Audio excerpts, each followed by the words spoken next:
በድንቃ ድንቅ መዝገብ ለመስፈር ለ127 ሰዓታት የዘፈነችው ጋናዊት አስገርማለች እኔ አንዳንዴ ይገርሙኛል ራሱ የክብረ ወሰነቹ አይነቶቹ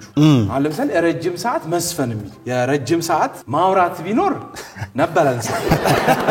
ጋዜጠኛና የሰብአዊ መብት ተሟጋች ስትሆን የሥራ ዘርፎ ነው ኢሹ አጣጣሙ ከመርዘሙ ዘፈኑን መገጣጣም አይከብድም ወይ አንድ ዘፈን ነው ወይስ ብዙ ዘፈኖች ነን ስቶፕ አርጋ ነው ረጅም ራሱ እኮ ለ3 ሰዓት ነው የሚሰራው እኔ ግራ ይገባ አንድ ዘፈን ከሆነ መደጋገም አይደለም ረጅም ሰዓት ነው የዘፈነችው የ127 ሰዓት ማለት እንግዲህ ዝም ብለህ ስታሰላው አሁን አንድ አልበም አንድ ሰዓት ቢሆን ብናስበው እንግዲህ ሴት 127 አልበም ነው የዘፈነችው በቀን ስንቆጥረው ከ5 ቀናት በላይ ያለ ማቋረጥ ነው የዘፈነችው ሳምንቱን ነው የዘፈነችው ግን ለኃጢያትም ከባድ ነው ሲመዘገብ ራሱ እዚህ ጊነስ ቡክ ላይ መዘገባለሁ ለሰማይ ይመዘገባል 5 ሰዓት እና በፈረንጆቹ ገና ዋዜማ መስፈን የጀመረችው አሳንቱዋ ለገና የጀመረች በአዲስ አመት ቀጣይ አመት ነው የጨረሰችው መስፈኗ እዚህም ላይ አንዳንድ ሰዎች ይሄንን ዜና ይሰሙ የኛ ሀገር ሰዎች ለህዝብ ሲባል